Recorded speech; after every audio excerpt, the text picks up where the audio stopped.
आज हम लोग इतिहास का एक महत्वपूर्ण टॉपिक पढ़ेंगे जिसमें आपका जितना भी गवर्नर जनरल के बारे में चर्चा किया गया है उसके बारे में हम लोग जानेंगे।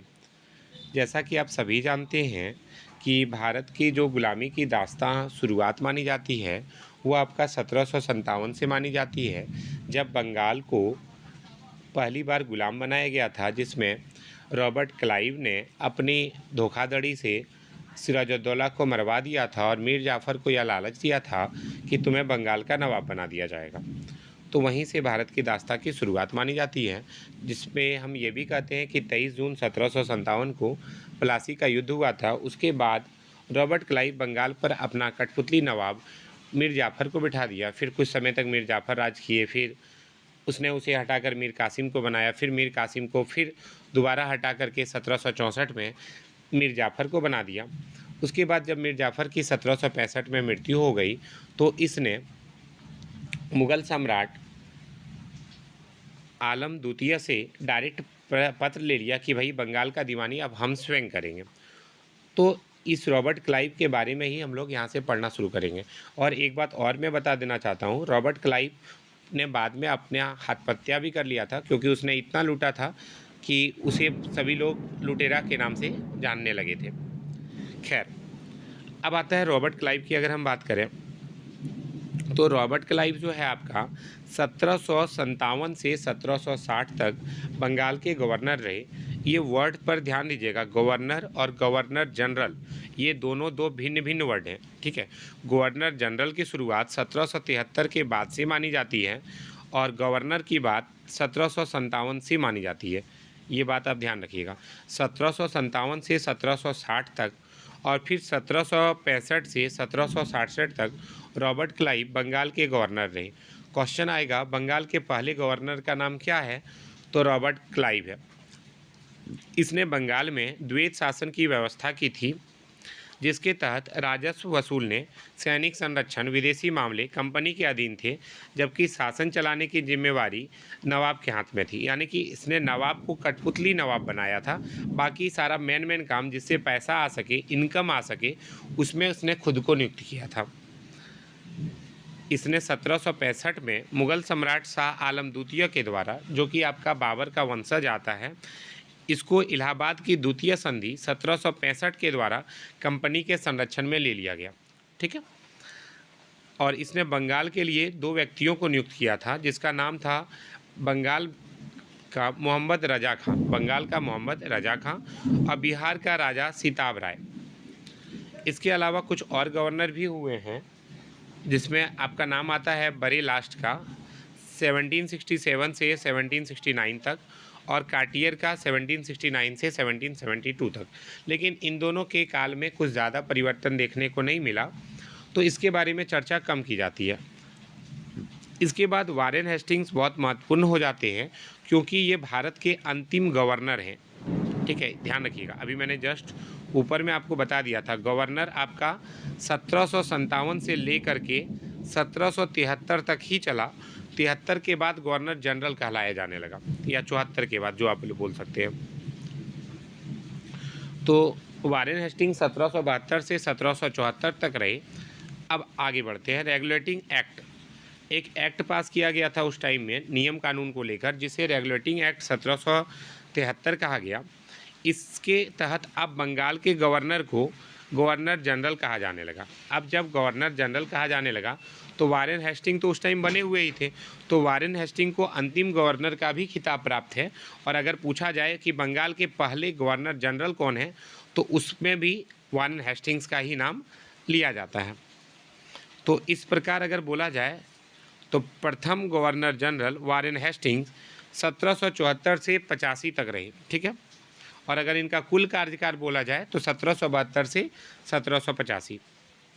अब देखिए वारेन हेस्टिंग थे कौन, तो ये 1750 में ही आए थे क्लर्क के रूप में। क्लर्क मतलब लिखा पढ़ी करने वाला, काम करने वाला रूप में ही आए थे। लेकिन इनकी कार्यकुशलता बहुत ज़्यादा थी, जिसके कारण इनको कासिम बाज़ार आपका कलकत्ता में है, जहाँ पर सबसे पहले व्यापारिक कोठी ब्रिटिशर्स के द्वारा बनाई गई थी, तो उसका अध्यक्ष बना दिया गया। फिर बंगाल का गवर्नर भी बने और बाद में कंपनी का गवर्नर जनरल बने, ध्यान रखिएगा।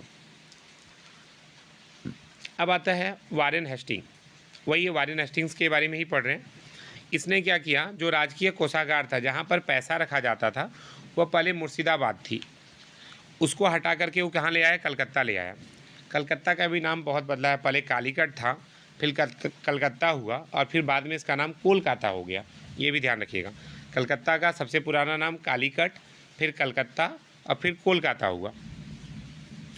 और इसने 1772 में, ये लाइन याद रखना है, 1772 में इसने एक फौजदारी और दीवानी अदालत की स्थापना की।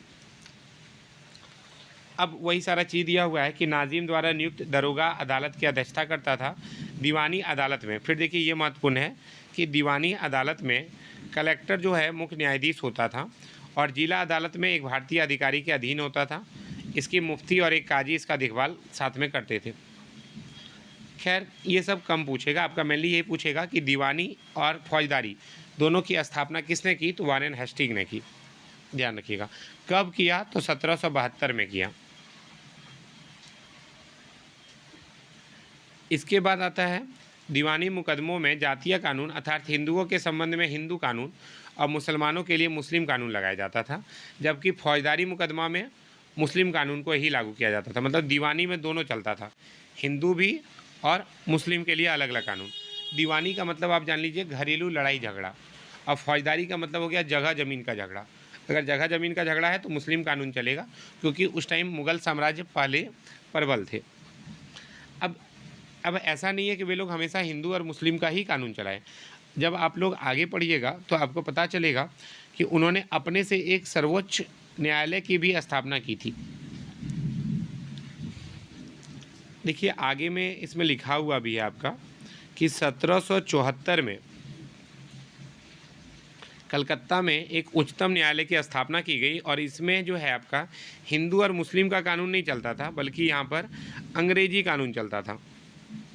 और ये इसका अधिकार क्षेत्र केवल कलकत्ता था, और अगर कोई कलकत्ता से बाहर के लोग भी यहाँ पर आते थे तो अगर दोनों पक्ष तैयार हैं तभी न्यायाधीश न्याय करेगा, अन्यथा नहीं करेगा। 1772 में देखिए आपका द्वैत शासन प्रणाली को लागू किया था रॉबर्ट क्लाइव ने। इसको हटाने की बात वारेन हेस्टिंग करते हैं।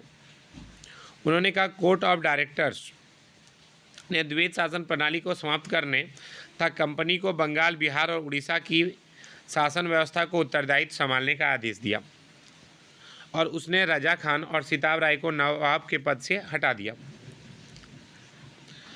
हेस्टिंग ने नवाब की देखभाल के लिए मीर जाफ़र की विधवा मुन्नी बेगम को नियुक्त किया, और बाद में उसको हटाकर मोहम्मद रजा खां को नवाब का संरक्षक नियुक्त कर दिया।